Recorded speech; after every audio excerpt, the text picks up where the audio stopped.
Greetings wherever you are. Welcome to Virtue, Jagar Sehaduta, which is a heap of witnesses, a program that traces the evidence of God in our neighborhood. Now, whatever thing is good, whatever thing is lovely, whatever thing is admirable, whatever thing is of good report, if there be any virtue amongst these things, now think of these things, weigh these things, ponder these things, put your mind on these things, or better still, watch these things. My name is Lorraine Nyango. Welcome to the program today.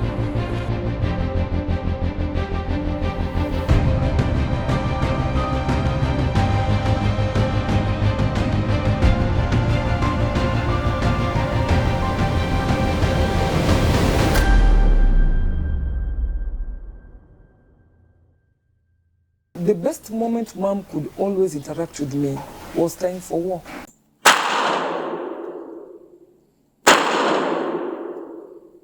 They say a mother's love is unconditional. It's a warm embrace from the moment you arrive. But for Anastatia, the first sensation she remembers was a chill, a quiet knowing that even as a 5-year-old girl, she was different. My must loved me. And now that day, I became furious.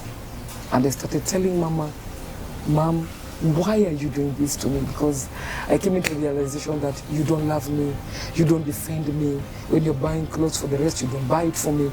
But now today, you take the clothes I've struggled to buy as a kid, and you're giving it to your friend, and then I don't have any right to ask. And the next thing, my mom was about to cook ugali. So she took this boiling water and she was about to pour it on me. But goodness gracious, who is God? My father came in to the picture immediately, and Daddy pushed me aside. And Daddy ran and slapped my mama. Yeah.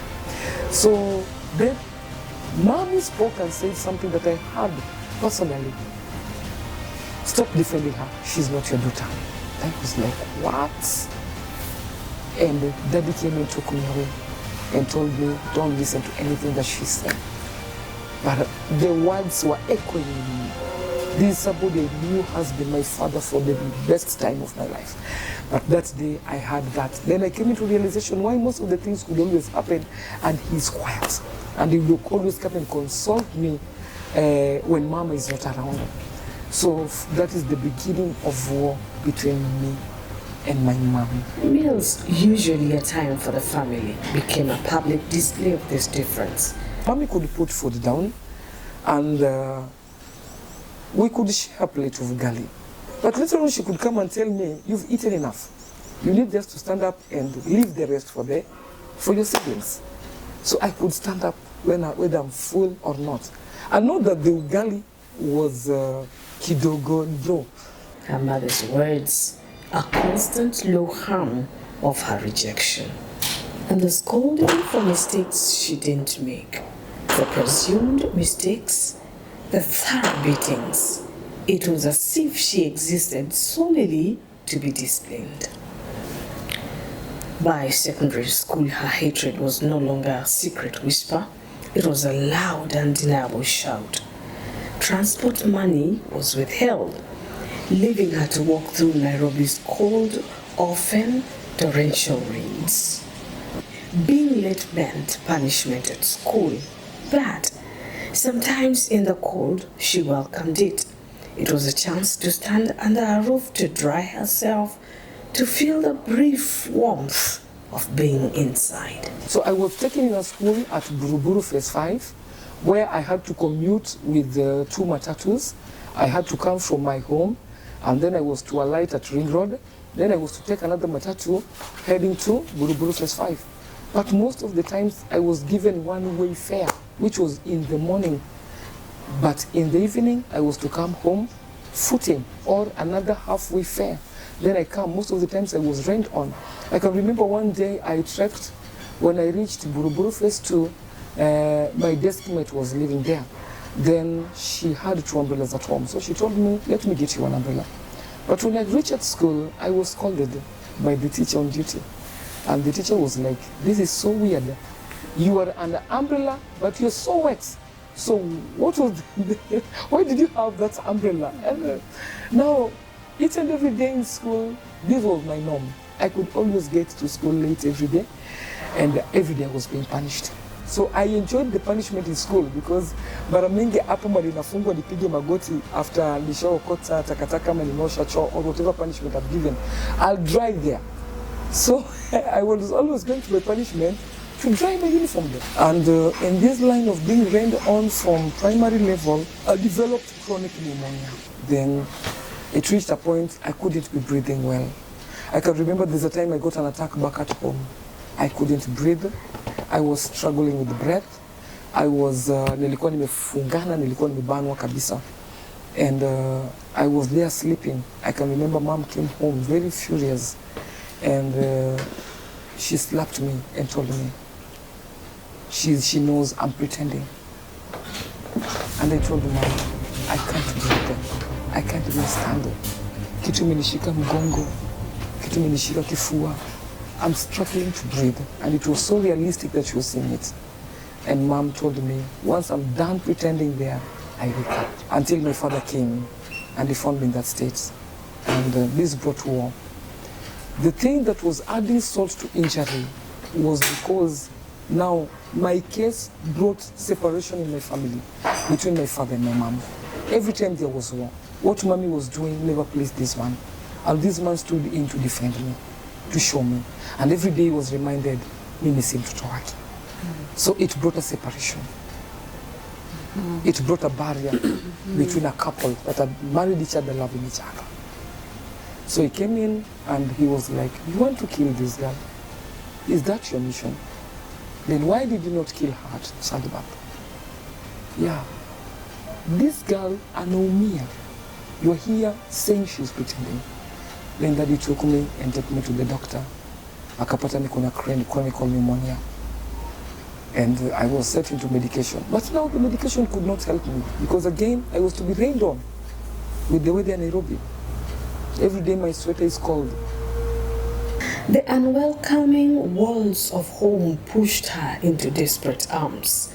A younger stranger offered what her heart so desperately craved: acceptance, love. But it came at a price, a transaction for her body.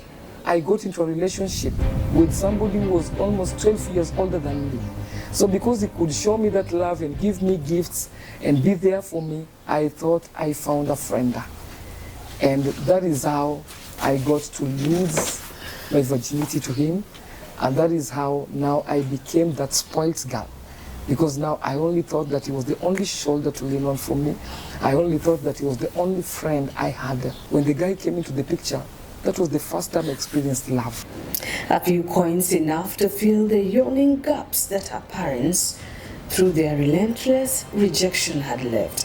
While I was being coached and while I was getting into this relationship, I was still in school. And I was in a primary level.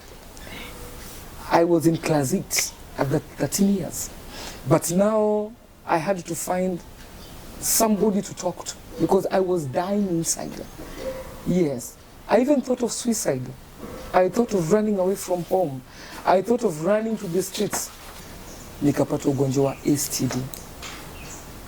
So this thing was eating me up and I never knew what it was. Then ikafika mpaka mahali nikawa na vidonda in the private parts. Now because I never had anybody to tell, and I never knew this man was just taking advantage of me. So I started having a very bad smell. So that smell added pain because nobody could now sit near me. I couldn't be on my panties. It was itching. It was so painful.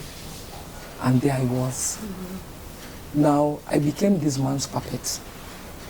At least for him to give me that money, it was a guarantee. I must every evening go to him for him to have sex with me. So the uniform has a drawer. My private part has a drawer. Me, myself, I have a sweat. You can imagine what I was. And I'm in one of the best girls' schools. Allow me not to mention the name of this school. So again, it even set me apart from the rejected 5. Because I want this familiar rufu yangu.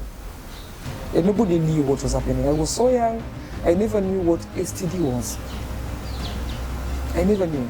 Hadi kafika wakati, I started seeing some worms coming off my vagina. Then I went and spoke to somebody. And that woman told me, you're very sick. Can you get some money? Nikupeleke utafute dawa. So still I could go back to that man. In this pain and this disgusting vagina, still I could go back for sex because I never had any other person. So out of that I could buy my clothes. Out of that I could do my hair. It don't even dawn on my mom at this age, anashukaji nywele. How is she making it? As much as nilikuwa nasonga kidogo kidogo, I knew that. You get it? Then I went and found medicine, and then I was treated. But still, it was occurring again and again because the same person who's infecting me is the same person I was with. Yeah. This new love, coupled with unbearable pain at home, shattered her academic brilliance. She was a bright student, but ended up with an E. The first time I was taken to school, I brought home an E because I couldn't concentrate. It was me. When people were going out for break, I could go to some grounds because what work on snacks. People have that food. I don't have. I was tired of begging. They called me a slum beggar. That is how I was baptized in school. So I found myself, I was not alone. We formed a team of the rejected. We were 5 of us, coming from different parts, different slums, and we could go somewhere and we could sit there and see how the other accepted kids were being treated nicely. And then the bell could ring and we could go back to class. We became so gloomy, we became so silent that the teacher could stand and say, she's a very silent girl. But the teacher did not understand what was happening. The different treatment, the constant shouting, screamed a question at her. Was she their biological child? Tears became her constant companion, her silent food. Her father tried, but her mother's words were low. Her rejection a sore wound that refused to heal. I quit school and a pregnancy came. Yeah. And it was the beginning of a nightmare.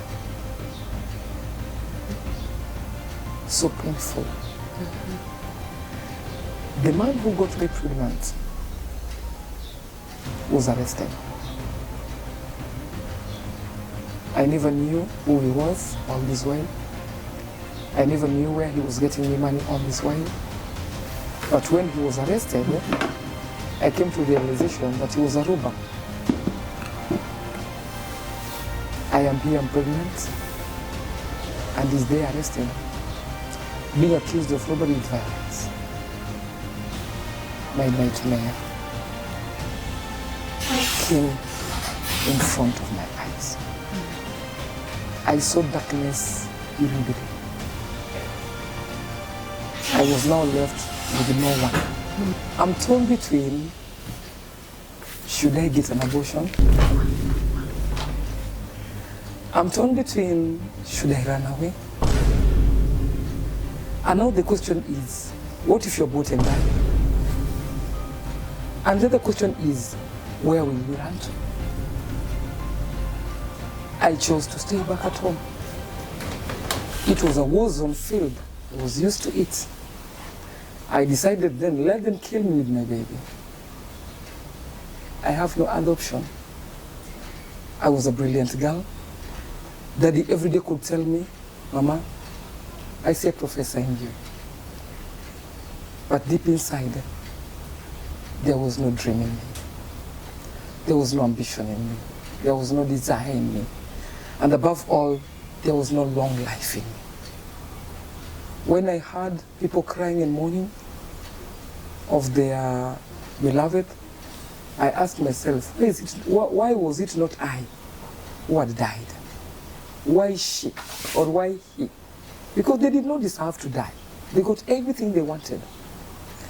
So the first month, I hid my pregnancy, but now the morning sicknesses, the nausea, then this pregnancy did not want dengue. And my mama's favorite meal was dengue. So I had to puke again and again, vomiting. I'm taking this dengue because she could cook it in plenty for the purposes of lunchtime. So when she's not around, so we just take it, we vomit. I will take a bite and run to the toilet to throw it out. So kidogo kidogo, they were monitoring me. The pregnancy made me so pretty, beautiful, and big. So they were like, So our father was looking at me, and one day he approached me and told me, Mom, hakuna mtu anageukanga tu hivi overnight. Can you talk to me? Just talk to me. Yeah. He seems so caring. May he long live, may he rest in peace. As much as he couldn't do much, he showed me love. He never allowed me to come into the knowledge that he only adopted me. He treated it as a rumor. I don't know why your mom will always say that when she's angry, but you're my best princess. In him I found solace. I found a bit of refuge. But I was feeling he was never defending me enough. Yeah. Comparing his words with his actions, they never had a match. So I admitted and told him, I've not seen my parents for 2 months. He was like, wait until the lioness will hear this, but don't tell her. So because pregnancy mounts, and it's something that grows day by day, slowly, Madame Lioness came to realization. And she knew it. And the day she told me, we're going to have a meeting in the evening, I almost prayed for the earth to open itself and swallow me. It was the horrific day of my life. I was trembling, I was shaking, I was in a lot of fear because I never knew what was to become of me after that meeting. I was one person who grew up never being taken to any relative. Every day, believe me, you family, Mom could not even go with me at her maternal home, Maliameolewa. Anytime people were going home, I was left kwa mkono ya mtu fulani. I had a specific granny that was being left in her care. So I was this person whom, yes, I knew so-and-so is our uncle because they could come at home. My father loves relatives, aliwapenda sana. So kama kuna sherehe yoyote, most of the times our home was the one hosting the family gathering. So I knew them like, this is uncle so-and-so, this is auntie so-and-so, this is cousin so-and-so. But I couldn't tell you uncle so-and-so anatoka wapi, anaishi wapi. So that day it reached. Nikaekwa meeting. First, it was my norm that nilikuwa nalala njaa. Because kila mara nikipatikana makosa sikusha vyombo. Sometimes kutrek kutoka Buruburu phase 5 hadi Huruma malikuwa tunaishi. I could reach at home, I'd be late, I am tired, I am cold, I am soaked, I have homework. So at times I feel at least, acha nitengeze pande moja itanilemea. So I thought back at home, niko na mfanyikazi, I have my siblings, so I could come ninge kwa meza. So initially, because they didn't do this, I could always go to bed on an empty stomach. So hiyo ilikuwa kawaida yangu. So how did I always cure this? The money that was being given by the boyfriend, I could pick up in a kibandaski. Then I find something to eat. So when I come home, when I'm given food, it's okay. When I'm not given food, it's okay. But at least I have something in my belly. So the meeting was set, and Mama told me, I can't stay there. Tafute mahali pa kwenda. But that is the day the husband stood the ground. Kambia woman, this is my house. I'm the man of the family. You're getting it. She's going nowhere. If there's anybody to leave, it's you. Now, remember now, hell is blazing in our home. Hell is now consuming our home because of me.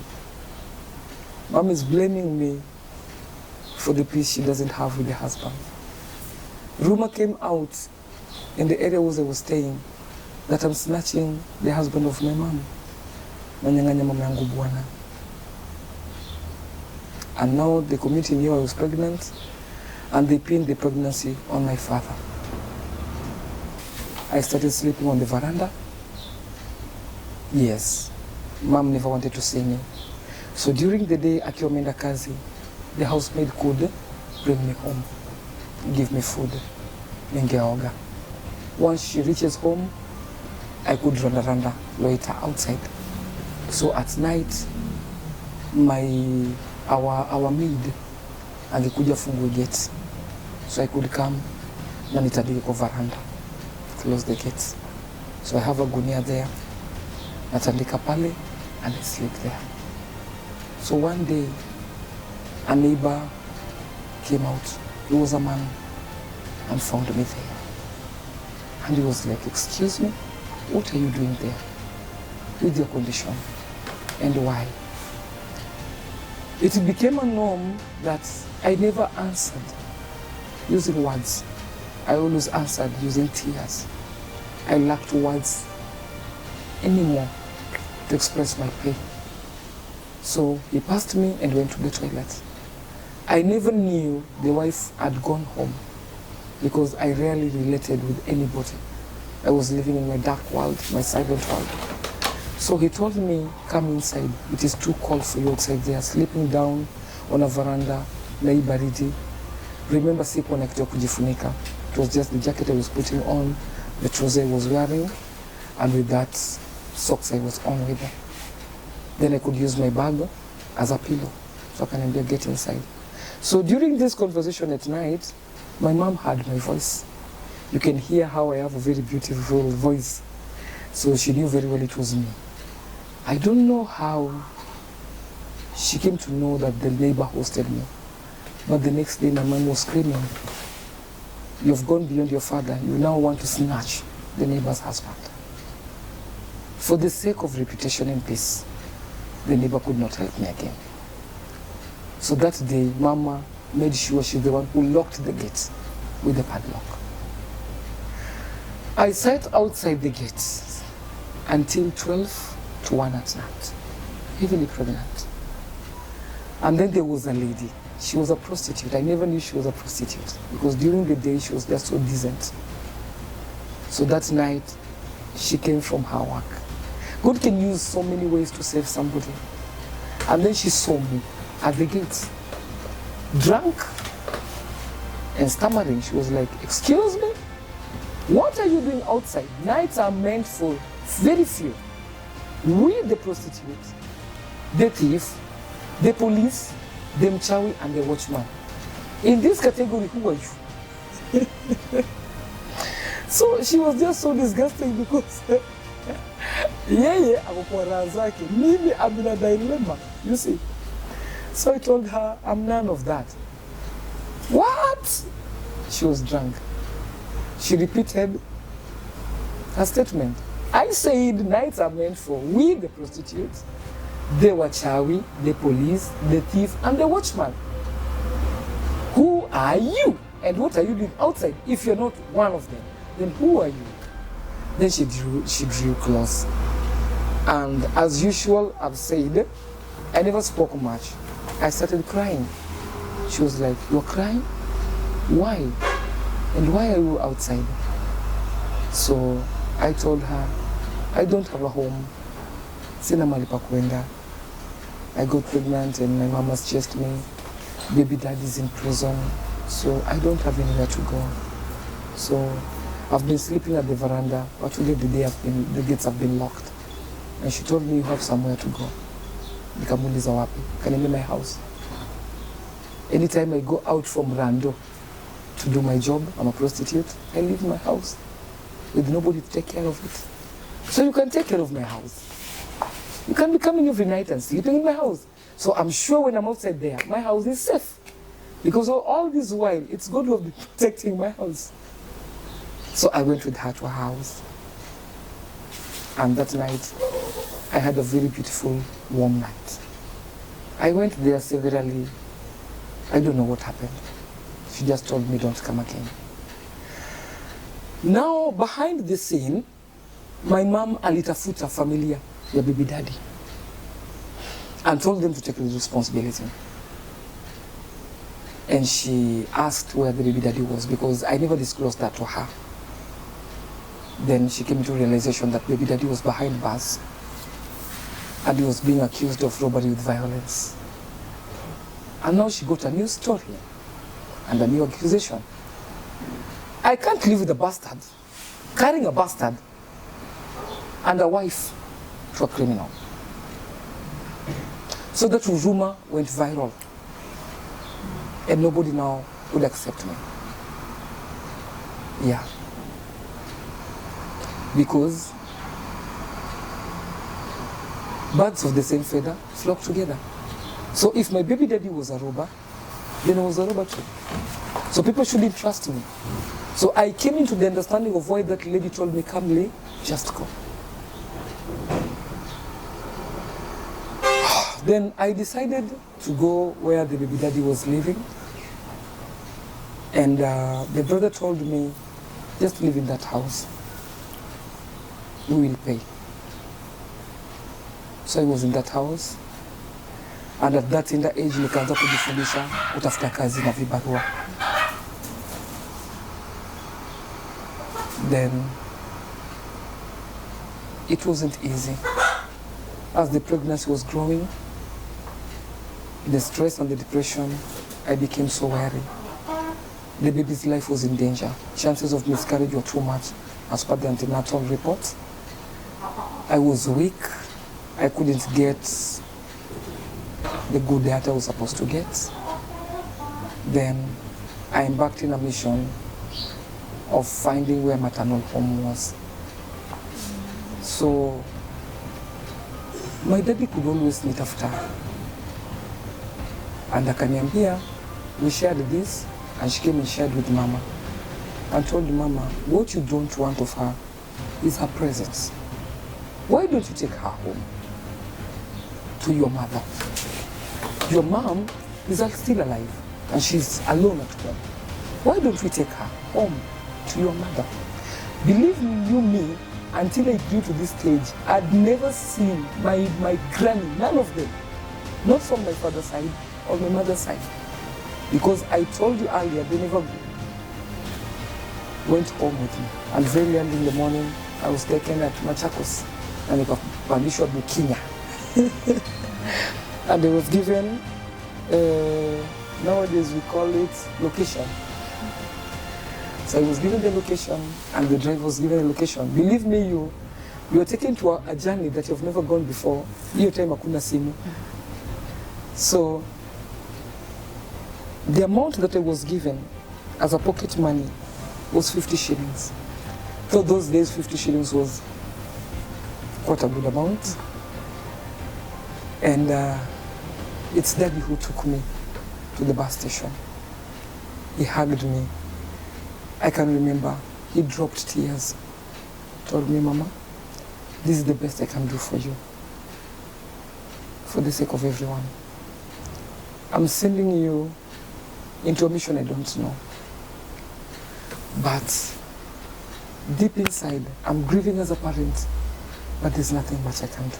My daddy did not know that I was coming off a frying pan to a fire. I went, and the driver told me, tuliambo tukushukishe hapa. Nikashuka pale. My granny was not told I was going there. She never knew I was pregnant. And that is where I started knowing my roots and who I was and why I was going through what I was going through. That is where I came to realization that this was the land where my placenta was buried. This is the land where My umbilical cord was banned. This was the genesis of me. I was brought back to my answers. I was brought back to the real me. I reached my granny's house. She prayed. And this was the first question. Who are you?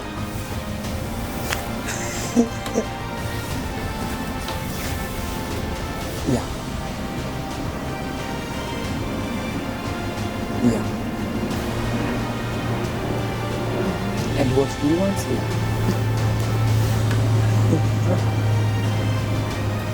You can imagine. I don't have any friend. I don't know any of them. What if she changes her mind? What if she decides to chase me away? By that time I was 7.5 months pregnant. I came here. I don't have any baby's clothes.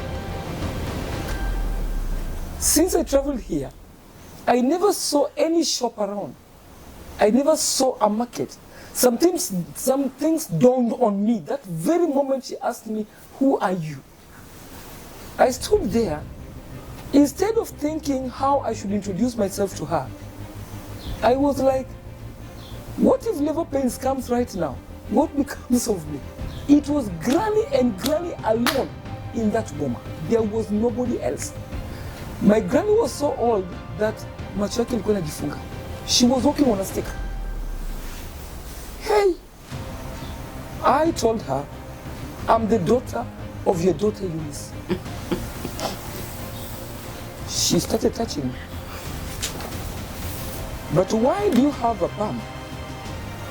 Granny, I'm pregnant. Excuse me? So history has repeated itself. I was like, what? History has a way of painfully repeating itself. This marks the end of part 1 of the journey of Anastatia, titled Thorns of Rejection. But which was this history? Why was its shadow weighing down on her? Now, if you think you have seen the unimaginable, stay with us.